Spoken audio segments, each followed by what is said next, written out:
بسم اللہ الرحمن الرحیم نحمدہ ونستعینہ ونصلی علی رسولہ الکریم۔ رمضان المبارک کا مہینہ برکتوں کا، رحمتوں کا، سعادتوں کا، خیروں کا مہینہ ہے۔ اس کا پہلا عشرہ رحمت، دوسرا عشرہ مغفرت اور تیسرا عشرہ جہنم سے خلاصی کا ہے۔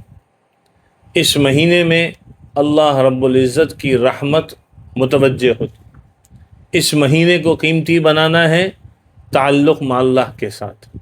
تعلق مع اللہ کے لیے جن چیزوں کا اہتمام ہونا چاہیے، اس میں جہاں ہم روزہ رکھتے ہیں، جہاں ہم تراویح پڑھتے ہیں، جہاں ہم اعتکاف کرتے ہیں، اور پھر طاق راتوں میں شب قدر ہے، اور اسی طرح دیگر اعمال کرتے ہیں، تو اسی طرح 4 اعمال کی طرف اشارہ کرنا ہے جس کی طرف ہم متوجہ ہو جائیں۔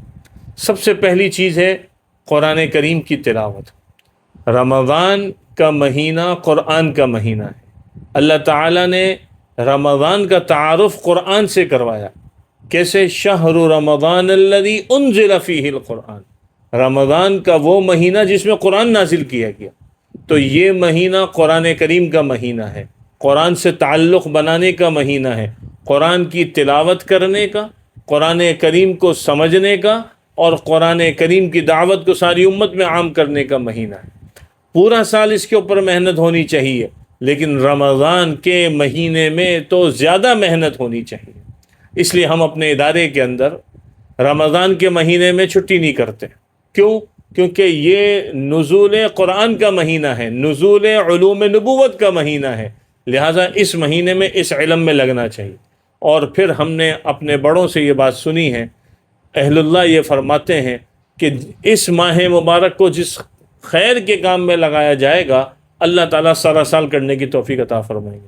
تو قرآن سے ربط پیدا کریں، قرآن سے جوڑ پیدا کریں۔ ایک عمل تو کثرت سے تلاوت ہے۔ حضرت تھانوی رحمۃ اللہ علیہ نے بھی یہ لکھا ہے کہ رمضان کے مہینے میں زیادہ سے زیادہ تلاوت ہو، اور فرماتے ہیں کہ میں اپنے متعلقین کو باقی اشغال اور اوراد پر اہتمام کا جو ہے وہ زور نہیں دیتا، رمضان کے مہینے میں ان سے کہتا ہوں کثرت سے تلاوت کرو۔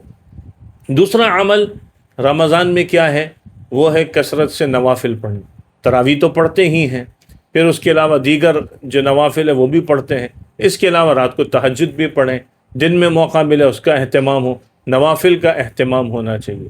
تیسری جو چیز ہے رمضان میں عمل کے لیے، اور وہ کیا ہے؟ وہ ہے دعاؤں کا اہتمام کرنا۔ دعا یہ عبادت کا مغز ہے، اللہ سے تعلق آدمی کا بن جائے اس کے لیے بہت ضروری ہے۔ تو رو رو کے اللہ سے مانگنا، تہجد کے وقت میں بھی مانگے، سحری کے موقع پہ بھی مانگے، دن بھر بھی مانگے، افطار میں بھی دعا مانگے، تراویح کے موقع پر بھی مانگے۔ جب 4 رکعت تراویح پڑھ کر تھوڑی دیر رکتے ہیں تو اس میں بھی رک کر دعا مانگنی چاہیے۔ آدمی انفرادی مانگ سکتا ہے، بیٹھے بیٹھے مانگ سکتا ہے۔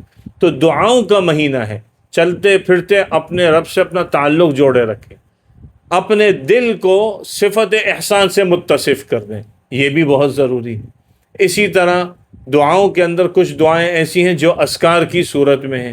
ایک تو ہم سوئم کلمہ، درود شریف، استغفار، یہ تو پورا سال پڑھتے ہی رہتے ہیں، اور رمضان میں بھی اس کا اہتمام اور کثرت ہونا چاہیے۔ اسی طرح رمضان کی ایک بہت اہم چیز ہے، وہ کیا ہے؟ حدیث شریف میں آتا ہے کہ 4 کام جو ہے رمضان میں کثرت سے کیا کرو۔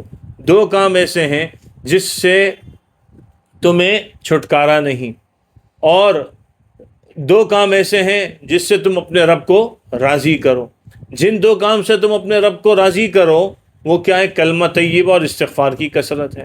اور جن 2 کام سے تم کو چھٹکارا نہیں وہ کیا ہے؟ جنت کو مانگنا اور جہنم سے پناہ مانگنا۔ تو اس کو ملا کر پڑھنا ہو تو یوں پڑھ لیں، لا الہ الا اللہ، استغفر اللہ، اسألک الجنہ واعوذ بک من النار۔ اس کا اہتمام ہونا چاہیے، کثرت سے پڑھتے رہنا چاہیے۔ رمضان کے شروع سے شروع کر دیں، ہر نماز کے بعد اس کو پڑھیں، ہر دعا کے اندر پڑھیں، چلتے پھرتے پڑھیں۔ یہ رمضان کا اہم ترین ذکر ہے، اس ذکر کا اہتمام ہو۔ اور اسی طرح آخری عشرے میں طاق راتوں کی دعا جو حضرت عائشہ رضی اللہ عنہا سے منقول ہے، اس کا بھی اہتمام ہو۔ اللہم انک عفو کریم تحب العفو فاعف عنا۔ تو یہ بہت اہم دعا ہے۔ اس دعا کا بھی اہتمام ہونا چاہیے۔ اسی طرح رمضان میں ایک اور عمل ہے، وہ ہے انفاق فی سبیل اللہ۔